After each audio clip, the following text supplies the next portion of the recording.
Uncle uncle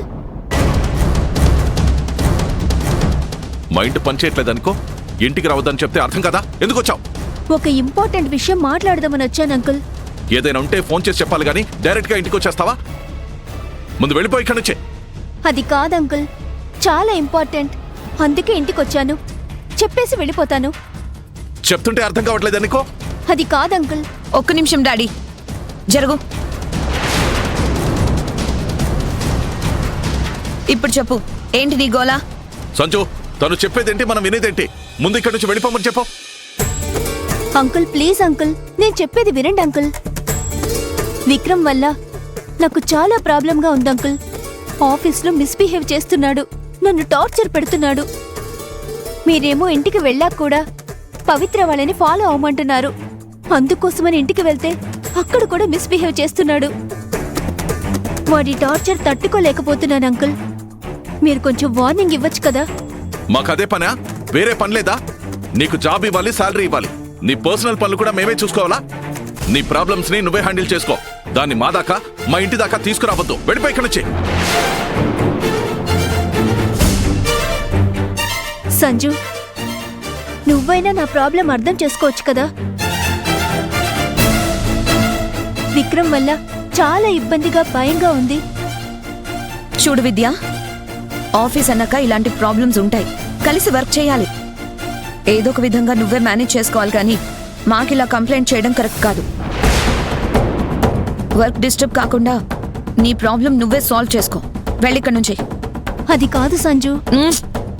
already daddy కోపంగా ఉన్నారు, ఇక నేను కూడా ఇరిటేట్ అవ్వాల్సి వస్తుంది. వెళ్ళు. వీళ్ళకి కావాల్సిన ఇన్ఫర్మేషన్ నేను చెప్పాలి. వీళ్ళు మాత్రం నా ప్రాబ్లం సాల్వ్ చేయరు. వెళ్ళు.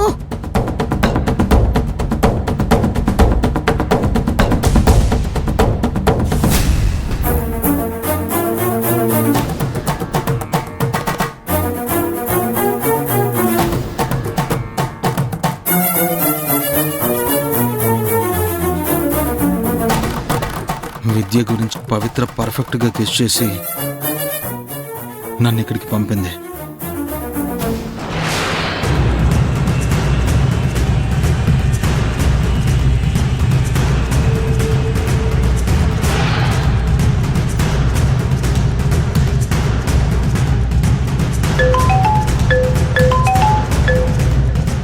హలో ఆది.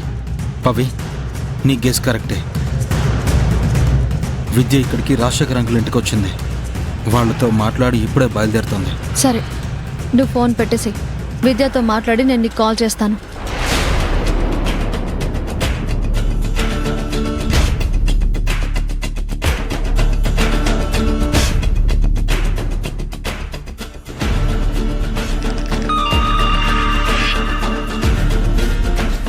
చెప్పు పవిత్ర. ఎక్కడున్నావు విద్య? ఇంట్లోనే ఉన్నాను. ఓ, ఇంట్లో ఉన్నావా? ఎందుకు, ఏమైనా పనుందా? దగ్గరలో ఉన్నావేమో, ఇంటికి రమ్మందాం అనుకున్నా. పర్లేదు పవిత్ర, రమ్మంటే వస్తాను. అంత ఎమర్జెన్సీ ఏం లేదు, రేపు కలుద్దాం. ఉంటాను విద్య.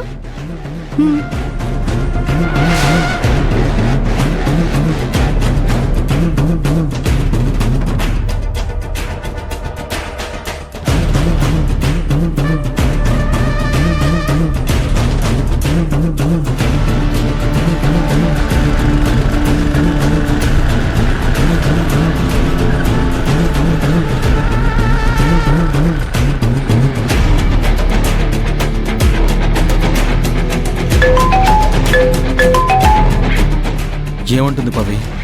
ఇంట్లో ఉన్నానని పచ్చి అబద్ధం చెప్తుంది. ఇంకా అక్కడ ఉందా, వెళ్ళిపోయిందా?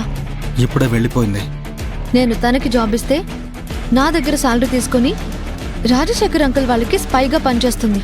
ఏం చేద్దామంటావు పవి? రెడ్ హ్యాండెడ్గా పట్టుకుని అప్పుడు ఏం చేయాలో ఆలోచిద్దాం. నువ్వు వచ్చేసేయ్. సరే.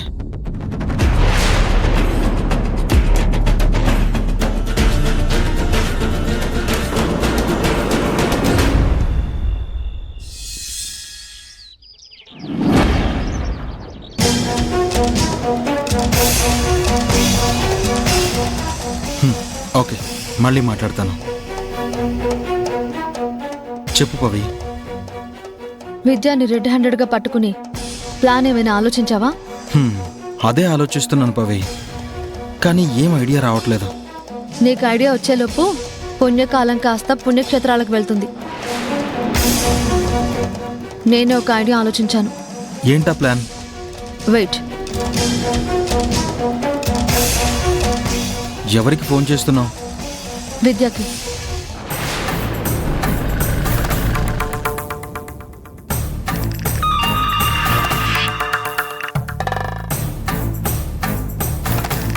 హలో, గుడ్ మార్నింగ్ పవిత్ర.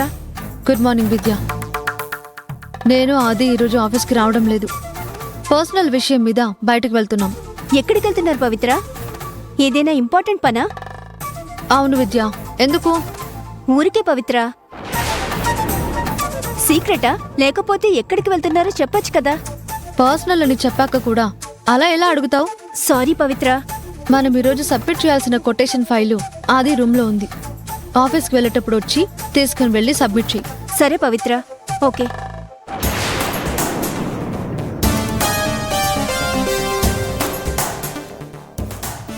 నీ ప్లాన్ ఏంటో నాకు అసలు అర్థం కావట్లేదు.